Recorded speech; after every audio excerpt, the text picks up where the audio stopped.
We got Tracy in Austin. How are you? Okay. Hi, Tracy. Okay, but my biggest question is, and I started having these questions, like that dude, my mother died some years back, and I was raised like so many of us were, Christian, or, you know what I'm saying, up to Jesus and all that stuff. And as soon as they started dying, and I mean basically my whole family just started pretty much dropping. And I found myself almost alone. So, right. You know what happens normally. What happens, well, then if that happens, then that must not have been true, everything that they taught me, is what I'm thinking. Okay. So then it put me on this 10 to 12-year, I guess, excursion into life and death and life after death. And I read a lot of manuals about life after death, these people that die supposedly, and, you know, they souls and spirits go someplace else. I don't even want to touch on all that as much as what I want to ask you is one question. How do we, as atheists, if you're an atheist, if I'm an atheist, how do I personally get around the fact that creationists and atheists agree on one thing? And not too many people bring this up, but we all agree on one thing. The whole world agrees on one thing, the whole educated world, and that is, if you go back in time far enough, atheists, scientists, and creationists agree that at some point in time, before there was time, there was nothing. Everyone seems to be able to agree that there was absolutely nothing. Actually, and all I'm saying is this: how did we get here? Because if there's a Big Bang theory, which is what I'm trying to believe in, which is what I kind of cater to, there's a Big Bang. I have no problem with that. But my question to you is, and I can't believe you don't have this question because you guys are intelligent people, and I know you are. I can hear how you talk in your We're ready to answer you, sir. So I got to know in your mind that somewhere back there, you've got to wonder what made something go bang. And what I'm getting at is, and I'm sure you've heard this before, what I'm getting at is not a God, not an invisible friend or whatever. No. But some type of intelligent design seems to just not be able to leave my consciousness alone. I just don't see how we could come from nothing to nothing. Like the old song goes, the old black song back in the day, nothing from nothing leaves nothing. Yeah.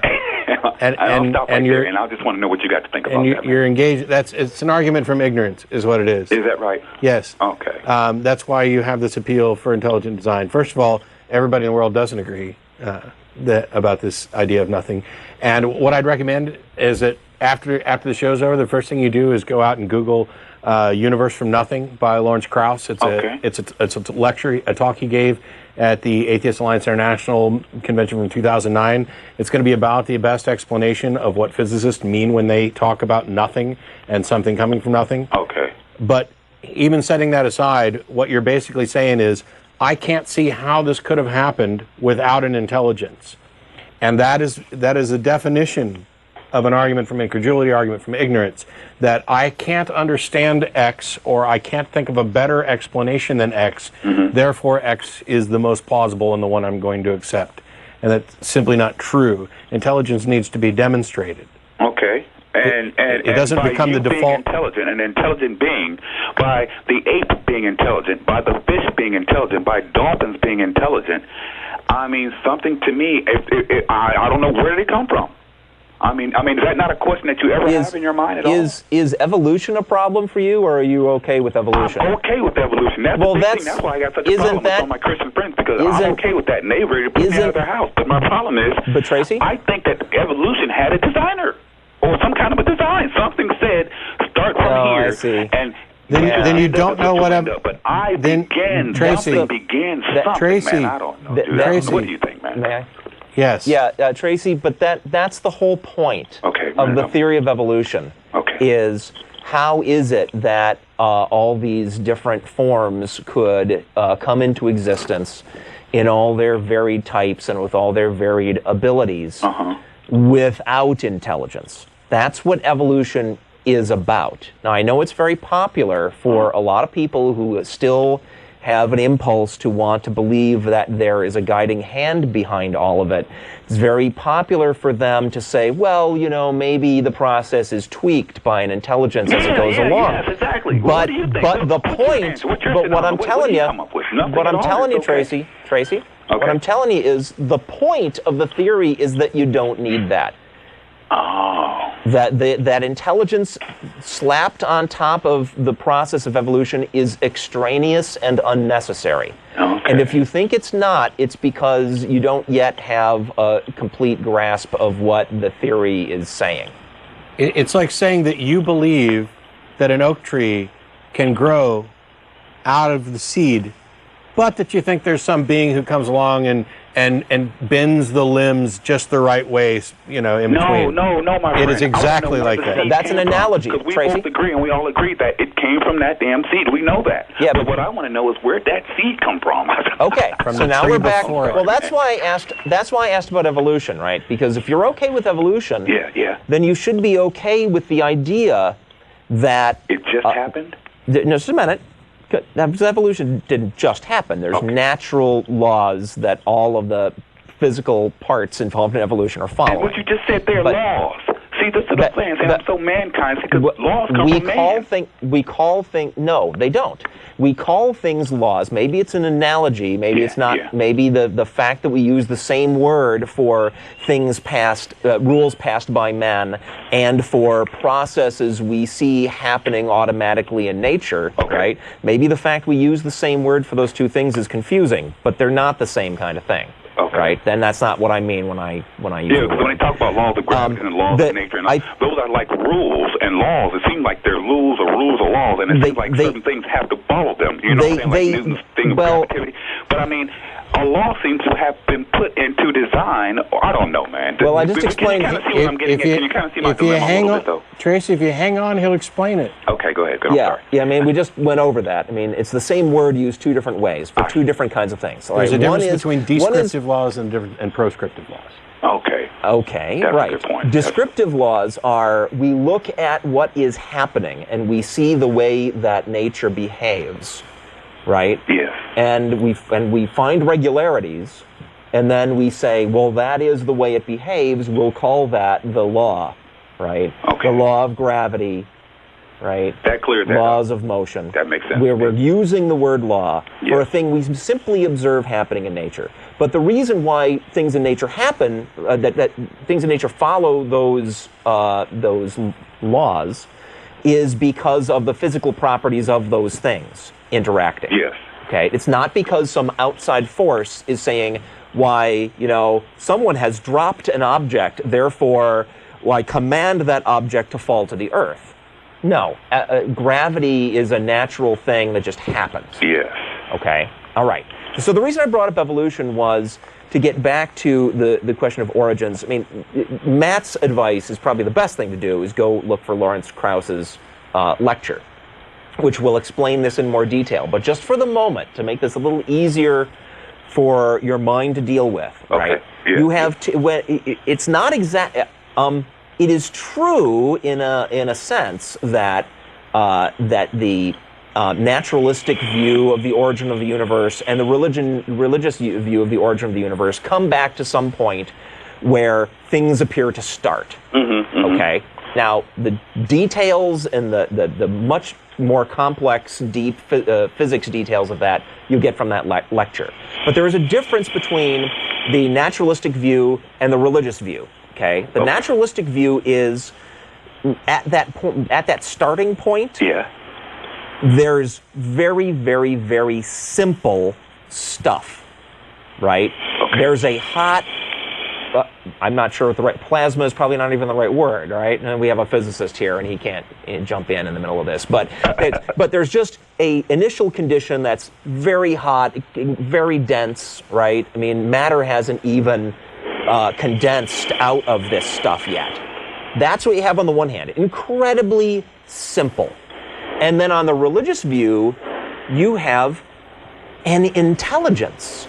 And an intelligence is an incredibly complicated thing.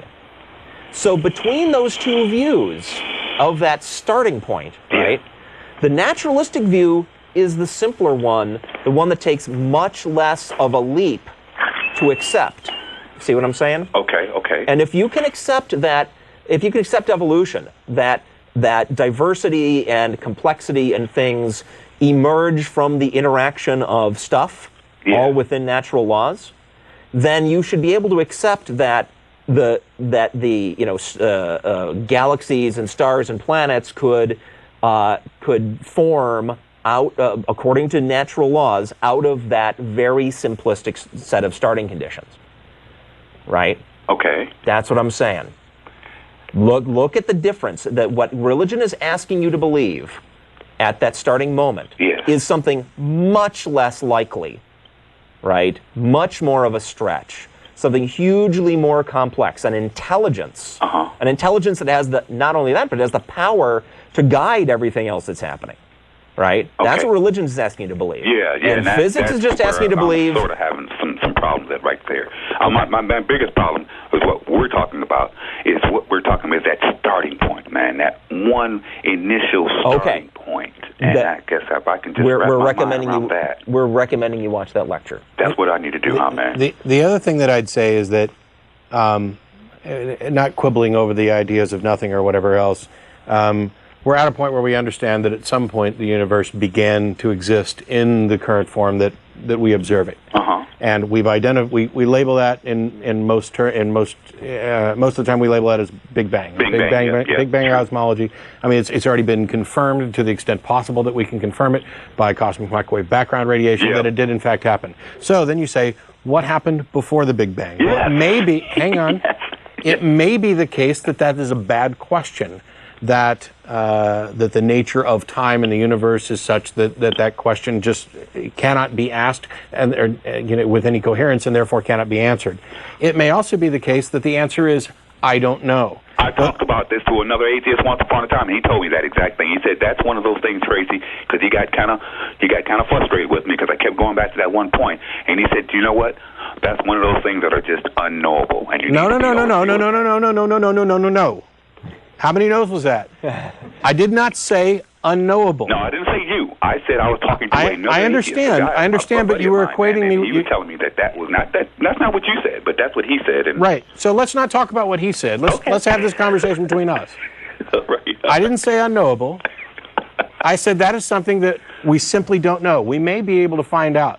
And the reason I'm harping on that point is because it's going to matter a whole bunch here in just a second. All right. What you're saying is that instead of saying we don't know, you find it more plausible that there is an intelligence for which you have no evidence, and your argument is that either this is just what I believe or this is just what seems more plausible to me. More plausible, yes. And I would ask you, how on earth can you determine that it's more plausible when you have no evidence to support it? Well, it's the same thing. You have no evidence to support what you're saying either. No. The beginning of the thing. Now, you have some evidence as far as the Big Bang, and I agree with you on that. And Tracy. You have some evidence when it comes to evolution. But you yourself have no evidence. We're both having to take a leap of faith how this whole thing got started. No, we're not, Tracy. Tracy, no leap of faith. Here, look. Here's a line where this pen is. This represents the Big Bang. And I'm saying, I don't know what happened before that. Okay. And you're saying you believe that it's most plausible that an intelligence caused it. I'm not taking a leap of faith. How dare you represent that I am? You're taking a leap of faith. You're saying that you find it more plausible that there's an intelligence behind it. And I asked, how is it that you find this more plausible without evidence to support it? And instead of presenting evidence, instead you tried to equate our positions as if we're both taking a leap of faith, when that's not remotely true. I got you. You'll remember that I said it was important a minute ago that I did not say unknowable. I said I don't know. And you're okay it is not only important because you're okay with that for now. I'm not only okay with it, I'm overjoyed with it. Right. Because I have not taken a walk down the credulous lane of arguments of ignorance that allow me to posit the existence of a creator for which I have no evidence at all. Because what happens as soon as I start believing that is it curtails all further investigation down that path. As second you accept an answer as the most plausible one without evidence, your journey is done. As soon as you say, I don't know, but let's see if we can find out, that's when the journey begins. It's not a leap of faith. Dude, I got to tell you. It is not a leap of faith. No, it's not, because you're not going to commit either way. I mean, to have a leap of faith, you're right. I said that wrong, because if you automatically say, I don't know, it doesn't take a leap of faith to say, I don't know. You're right, bro. There you go. I'm 100%. Hey, man, listen, I appreciate you taking the time to talk to me, man. I really do. And I don't know how or why, but these things help me every now and then. I'll call you guys every now and then, man. But hey, stop by sometime. Thanks a lot, Tracy. I appreciate it. Bye-bye, guys. Later. Bye.